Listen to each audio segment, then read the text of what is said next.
Salut à tous. Alors comme vous avez pu le voir dans le titre, cette semaine je vous retrouve avec une vidéo assez particulière que j'avais en tête depuis franchement des années, mais que je n'ai jamais osé faire sur ma chaîne parce que peut-être que les personnes concernées regarderaient. Mais là je vous avoue que je m'en fiche et j'avais envie de partager cette expérience avec vous pour que vous ne fassiez pas les mêmes erreurs que moi, parce qu'on apprend de ses erreurs et que c'était important pour moi de vous transmettre ça. Donc comme vous avez pu le voir dans le titre, on va parler de ma pire expérience de travail qui en fait était un job d'été, donc un travail saisonnier heureusement. Ça n'a pas été très long, mais j'avais très envie de vous faire cette vidéo à l'approche de l'été. Peut-être que vous me regardez et que actuellement vous ne savez pas ce que vous allez faire cet été, si vous avez trouvé un job, si vous êtes encore en train d'en chercher un.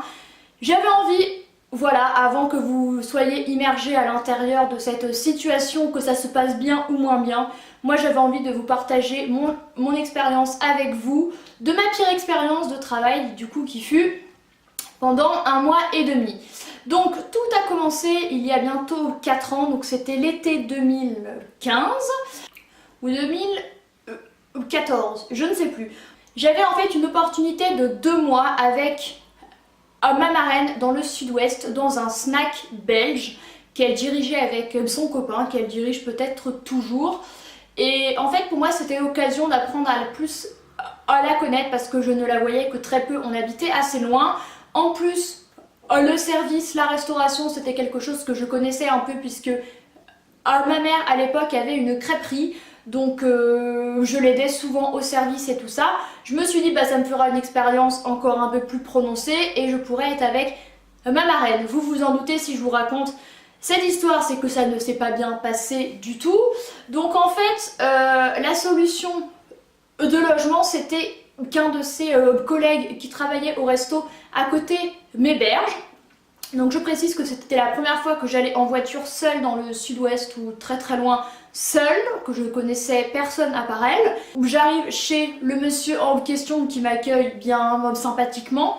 Et là en fait je vois que la chambre ce n'était pas une chambre, c'était un lit superposé dans un couloir. Donc en fait il y avait juste une espèce de porte qui séparait du couloir. Mais j'ai passé, je suis arrivée là, je me suis dit là ça va pas le faire quoi. Je n'ai pas dormi de la nuit parce que c'était un été où il y avait la canicule, un peu l'instinct claustro, ça sentait la fumée de cigarette parce qu'il fumait dehors, j'entendais tous les bruits, c'était horrible. Donc dès le lendemain, j'ai trouvé une solution. Ma marraine m'a aidée et je suis allée chez elle dans une pièce qu'on a plus ou moins aménagée pour moi. Donc je me sentais pas bien du tout parce que j'arrivais chez elle, je connaissais personne, je dérangeais tout le monde parce que c'était pas possible que je reste dans ce KGB pendant 2 mois. Donc voilà, donc là je m'installe, ça va, je commence le boulot. Alors ce mois de juillet en question c'était très calme, c'était un mois vraiment pas bon du tout au niveau commerce. Mais je commence à voir un peu comment elle est au boulot, très autoritaire, très demandeuse de, genre toi tu fais tout et moi je fais rien. Bon, en gros elle me disait de faire ça et ça. Et elle parfois elle se trompait ou quoi et c'était pas grave. Par contre moi je n'avais pas du tout droit à l'erreur. Donc j'ai eu droit à pas mal de choses un peu aberrantes. Genre une fois je me suis trompée et je me suis fait tuer. Alors qu'elle se gourait régulièrement et il n'y avait pas de problème. Une fois elle m'avait envoyé 3 fois dans un coin du camping. J'ai dû faire 3 allers-retours, moi je me suis sentie comme un chien et comme si on se foutait de ma gueule. J'avais 19 ans, je précise, c'était mon premier travail d'été, c'était la première fois que j'étais loin sans mes amis, sans ma famille, sans personne. Je ne la connaissais du coup que très peu. Et je l'ai très mal vécu. En plus, j'allais avoir mes résultats de ma première LLCE, savoir si je l'avais réussi ou pas. Je ne l'avais pas réussi, donc là ça m'a plombé le moral encore plus. En plus je crois que j'étais sur Rakuten cette année-là. Ouais, je crois que j'étais sur Rakuten. Ce qui fait que c'était horrible. Alors je me rappelle plus si c'était l'année d'avant ou pas. En tout cas je me souviens que moralement ça n'allait pas du tout. Et donc on a continué comme ça. Je devais absolument tout faire, la plonge, le service, prendre les commandes, nettoyer, ranger, faire tout quoi. J'étais très souvent là-bas jusqu'à 23h30 minuit. Je me souviens qu'une fois je suis rentrée à plus d'1h du matin. J'avais plus d'une demi-heure de route, en fait c'était au Cap d'Agde et elle habitait pas très loin. Je peux vous dire que le Cap d'Agde, je n'y remettrai jamais les pieds, ça m'a laissé un souvenir absolument horrible. Donc voilà. Et le clou du clou, ça a été quand en fait j'ai eu un problème avec ma voiture, j'ai mal pris un rond-point en allant vers Montpellier. Et donc en fait elle m'a prêté la sienne juste pour aller de chez elle au travail. Et là, manque de bol, j'explose un pneu pour aucune raison, je roulais comme normalement. Donc je suis allée très très vite au garage le plus proche que j'ai localisé sur le téléphone. Là, elle m'annonce que que je vais devoir payer et tout. Donc j'étais prête à lui repayer son pneu, c'était normal, mais elle a bien précisé que ce n'était pas de ma faute qu'il était à plat et tout. Mais ma marraine m'en a foutu plein la gueule, elle m'a fait la gueule monumentale, elle a voulu absolument savoir si je n'avais pas roulé sur un truc, pris un trottoir ou quoi et que je l'aurais caché. Je lui ai dit que non.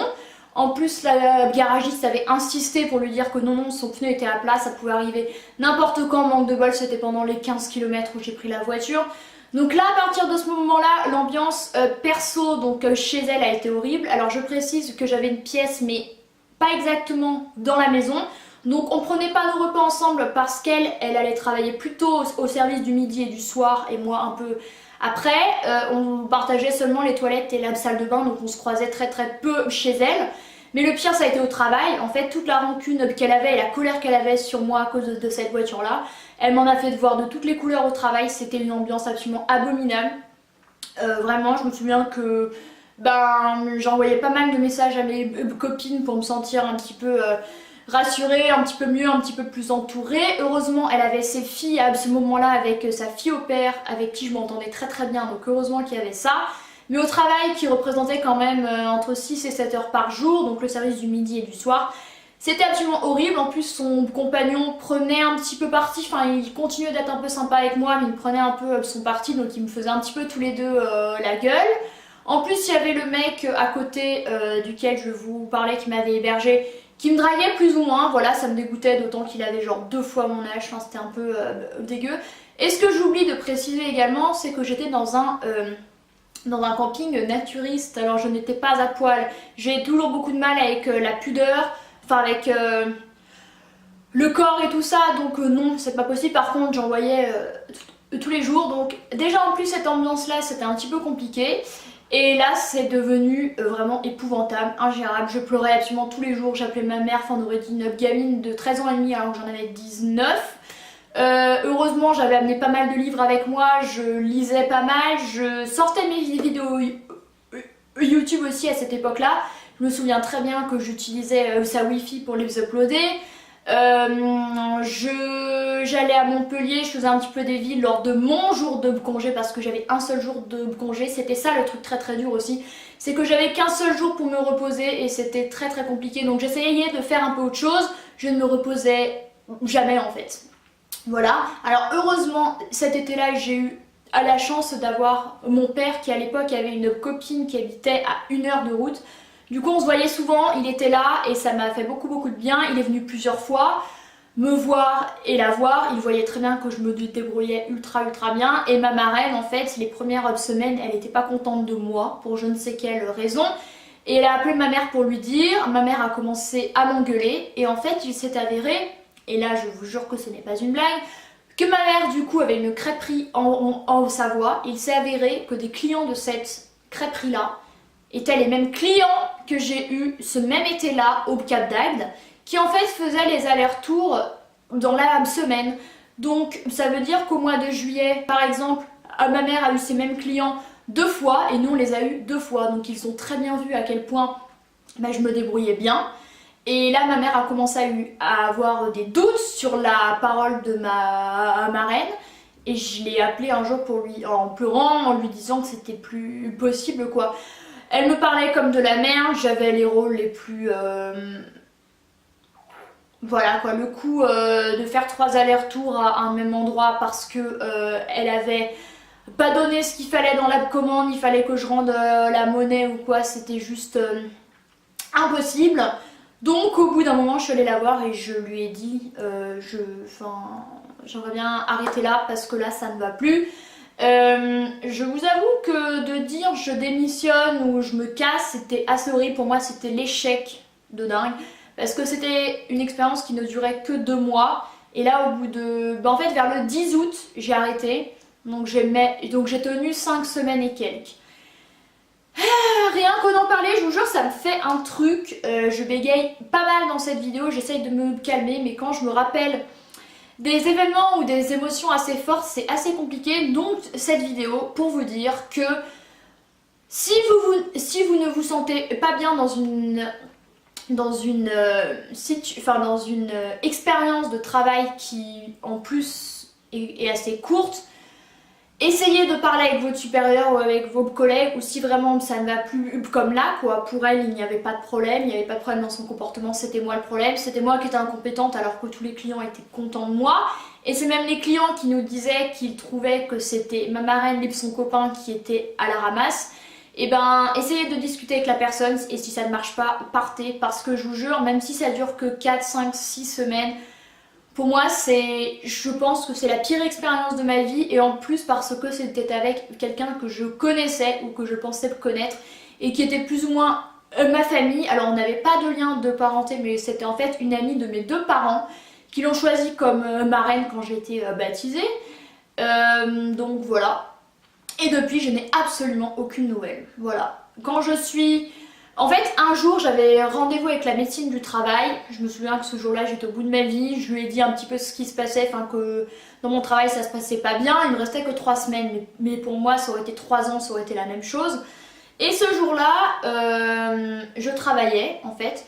Donc je suis allée directement au snack et ma marraine m'a dit « Rends-moi ta carte, rends-moi les clés, tu pars. » Au revoir quoi, pas au revoir, pas merci, rien. Elle a été d'une froideur et d'une méchanceté sans nom. Pas méchante, juste d'une froideur, voilà, on sent la femme qui a pas de cœur, quoi, qui est très très très dure. Et même elle me l'a dit, je vais être dure avec toi, voilà, et tout. Donc aucune empathie, rien. Donc je suis rentrée super vite chez elle, j'ai fait mes affaires, j'avais amené des affaires, je vous raconte même pas. J'ai tout mis dans ma voiture et 5 heures plus tard à peine, j'étais rentrée chez moi. Et je lui avais envoyé un message juste après pour lui dire tout ce que je pensais et tout. Je l'ai bloqué sur Facebook, je l'ai viré de Facebook, ensuite j'ai reçu mon salaire, plus de nouvelles, plus rien. Depuis bientôt 4 ans, et je vous avoue que ça me fait pas mal au cœur parce que franchement je pense pas que c'était quelqu'un d'intéressant dans ma vie. Mais quand vous travaillez avec quelqu'un que vous connaissez, que ce soit la famille ou des amis, c'est encore plus difficile d'aller parler à la personne, de mettre votre colère de côté, votre incompréhension de côté. Moi c'était plutôt ça, quand on ne partageait strictement rien à part les heures de travail. Elle, c'était la première année qu'elle reprenait ça, donc elle avait un business à faire tourner, ce que je comprends bien. Ma mère aussi a une crêperie, donc je comprends le fait de devoir monter un business et d'être beaucoup à fond dans le travail. Mais à côté, il n'y avait rien, il n'y avait pas un mot gentil, pas grand chose quoi, à part les premiers jours où ça allait. Donc voilà, donc ce n'est pas une perte, c'est simplement quelque chose qui m'a fait du mal parce que j'étais à une période de ma vie pas simple du tout. J'avais beaucoup de boutons, alors je ne sais plus si du coup c'était après Roaccutane, je crois que c'était après Roaccutane, mais donc ça allait mieux. J'avais pas de mec, j'avais jamais eu de mec, je venais de rater mon année scolaire, donc je me suis dit je vais encore retaper, donc là ça allait être ma 3e première année, je vous le dis que je le vivais très très très mal. Donc voilà, il n'y avait que des échecs autour de moi, plus ça, cette ambiance de travail qui prenait la majeure partie de mon temps. Et ben c'était horrible, voilà. Donc je vous conseille de ne pas faire comme moi et de faire... Alors de ne pas non plus vous méfier dans votre nouveau travail bien sûr. Mais si ça devient impossible, parlez-en, parce que là pour le coup je disais à ma mère que je travaillais bien, que j'étais pro, et elle avait les échos que négatifs de l'autre côté.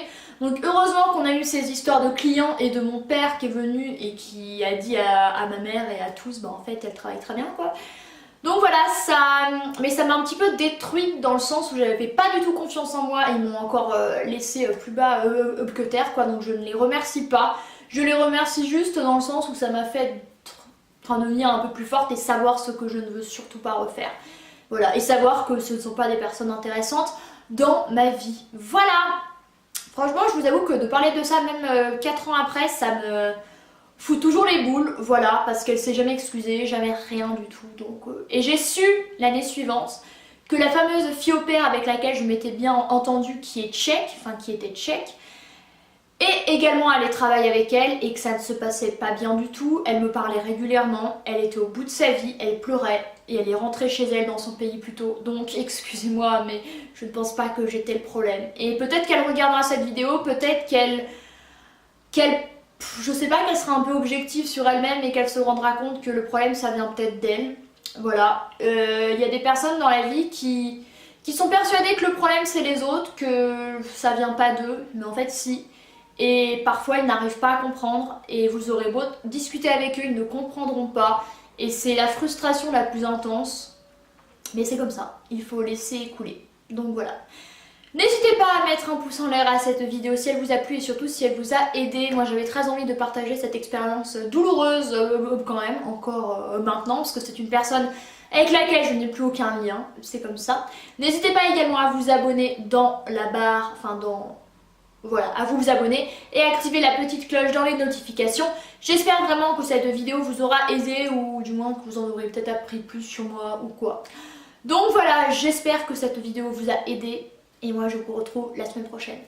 Bye!